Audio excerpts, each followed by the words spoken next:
Al-Wali is a beautiful name of Allah. All of the shades of the name are sourced in the concept of closeness. You'll also read that Wali is the opposite of an enemy. I always thought that was a really interesting way to qualify it, but it makes perfect sense. The definition of an enemy is a person who feels hatred for or fosters harmful designs against or engages in antagonistic activities against another. So that's what an enemy is. Or it's an adversary or an opponent. So an enemy is not somebody who's disengaged. An enemy is very engaged. So the opposite of that is to be engaged as well. A wali is not neutral. Someone who stays neutral when you need their support is closer to your enemy than your friend. Imam Shafi'i has a very beautiful line of poetry. He says, صَدِيقٌ لَيْسَ يَنْفَعُ يَوْمَ بُؤْسٍ قَرِيبٌ مِنْ عَدُوٍ فِي الْقِيَاسِ. He says that a friend that doesn't benefit on a day of difficulty is closer to an enemy when compared. If you compare on your worst day, your enemy is not going to be there. So a friend who's not going to be there is just like an enemy, right? So it's not neutral people. It's the people. A wali is somebody who, we would call ride or dies. The people who have your back and your sides and your front. And if that's the case, what do you think Allah subhanahu wa ta'ala al-wali would do when his people are harmed? We get the answer in a very powerful hadith in Bukhari. Rasulullah sallallahu alayhi wa sallam says that Allah subhanahu wa ta'ala says, "Man aada li waliyan faqad adhantuhu bil harb." He says that whoever shows enmity to a wali of mine, a friend of mine, then I have declared war against him. Allah subhanahu wa ta'ala declares war. He is that much of a protector. He is that engaged on behalf of his wali. So then the question becomes, who are the awliya of Allah? Allah subhanahu wa ta'ala says, أَلَا إِنَّ أَوْلِيَاءَ اللَّهِ لَا خَوْفٌ عَلَيْهِمْ وَلَا هُمْ يَحْزَنُونَ الَّذِينَ آمَنُوا وَكَانُوا يَتَّقُونَ. That those, the awliya, the walis of Allah, there is no fear upon them, nor shall they grieve. Who are they? الَّذِينَ آمَنُوا, ingredient number one, those who believe, and number two, those who have taqwa. So the more they ascend in their wilaya, the closer they get to Allah subhanahu wa ta'ala through their iman and taqwa, the more of a wali they become. The more iman and taqwa a person has, the more of a wali they become to Allah subhanahu wa ta'ala. And they don't have a single background, they don't have a single profession. The awliya of Allah are as varied as people are. Abu Bakr, Umar, Uthman, and Ali, the Khulafa al-Rashideen, they were in the political realm. And then you have someone in the army, like Khalid bin al-Walid, he was a wali of Allah. Then you have someone like Mu'adh ibn Jabal, who was a teacher. You have people in the marketplace, like Abdurrahman ibn Auf, in the world of business. All of them were awliya of Allah. And something else to know about al-wali is the one who protects you. You think of the story of Yusuf alayhi salam. Yusuf was protected from two point-blank headshots. One was in his father's home, and the other was in the house of Al-Aziz. The first one was a physical attempt on his life. When you think of a boy who's growing up, who are his sources of protection? Generally, it'll be your parents, of course, that's everybody, but also your older brothers. But what do you do when your older brothers aren't the ones who are protecting you from everybody else? They're the ones who actually want to harm you. Where do you go when the threat against you is at home? And so we see this plan that's hatched to kill Yusuf alayhi salam. And Allah subhanahu wa ta'ala protects him from that plan by one of them saying, let's just throw him in a well. Al-Wali protects him in that moment. But the second time is in the house of Al-Aziz. And this one isn't a threat to his life, but it's a threat to his deen. And it's in just as difficult a circumstance. When a person is facing temptation at school, that's really difficult. But it can be even more difficult if it's at work. And it can be even more difficult if the person is your supervisor and the power dynamic is at play. And yet Yusuf isn't just at work, but it's where he lives. And he isn't just an employee who can quit his job eventually, but he's a slave in a foreign land with nowhere to go.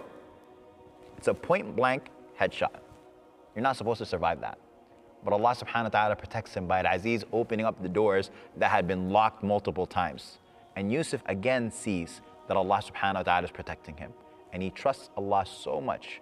That boy that grew up unprotected at home was only protected by Allah subhanahu wa ta'ala. And that slave that was unprotected in Egypt was protected by Allah subhanahu wa ta'ala. And so in the culmination of Yusuf's story, that person who had learned those lessons again and again in his life, what does he say? He says, Rabbi qad ataytani min al-mulk. He says, my Lord, you've given me from wealth. وَعَلَّمْتَنِي مِن تَأْوِيلِ الْأَحَادِيثِ فَاطِرَ السَّمَاوَاتِ وَالْأَرْضِ أَنْتَ وَلِيِّي فِي الدُّنْيَا وَالْآخِرَةِ. He says, oh Allah, you are my wali in this life and the next. You taught me the interpretation of dreams. You're the creator of the heavens and the earth. You are my protector in this world and in the hereafter. Tawaffani muslima. Cause me to die as a Muslim and join me with the righteous. Now, knowing Allah subhanahu wa ta'ala is your wali and trusting him is one thing. But to trust him with your family too, that's another level.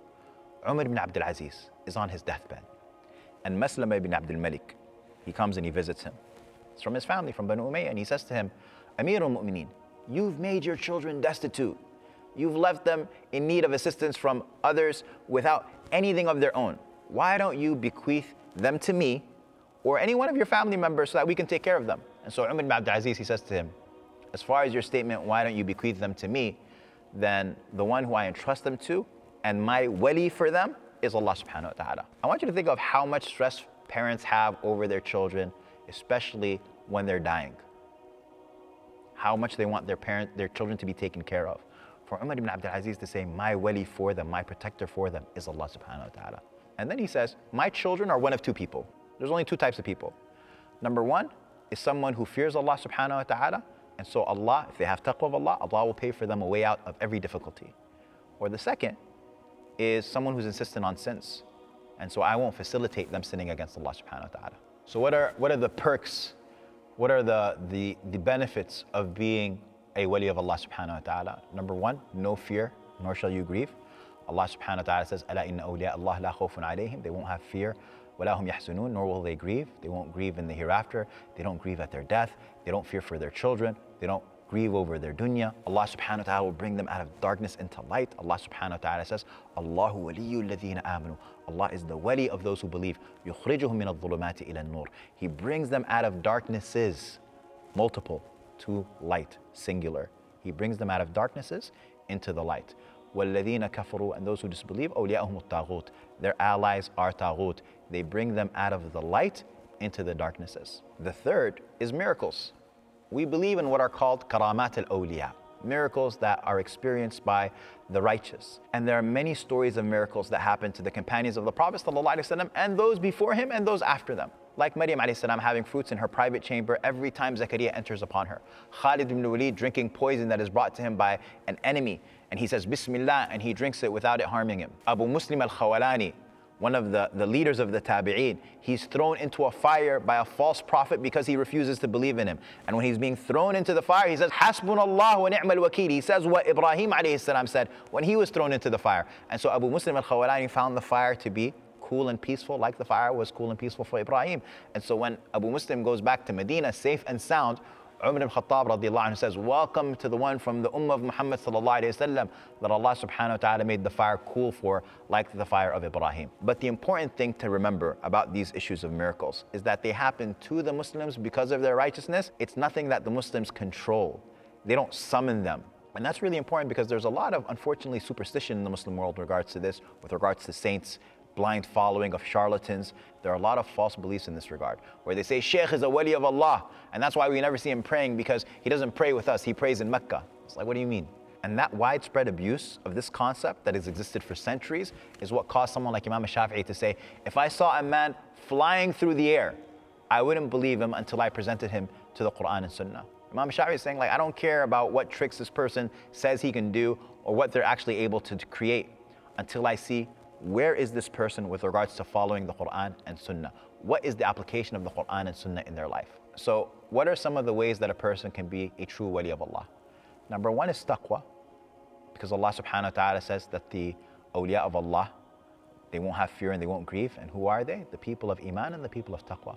Number two is to do the voluntary actions, because Allah subhanahu wa ta'ala says, Man aada li waliyan faqad aadhantuhu bil harb. That whoever shows enmity to a friend of mine, I will declare war on him.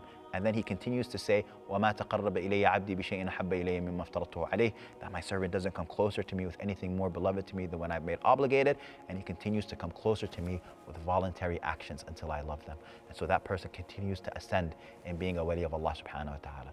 And number three, the last thing, is to show and to be a wali for the people that Allah subhanahu wa ta'ala loves. To be a wali for the Muslims. Allah subhanahu wa ta'ala says, إِنَّمَا وَلِيُّكُمُ اللَّهُ وَرَسُولُهُ وَالَّذِينَ آمَنُوا.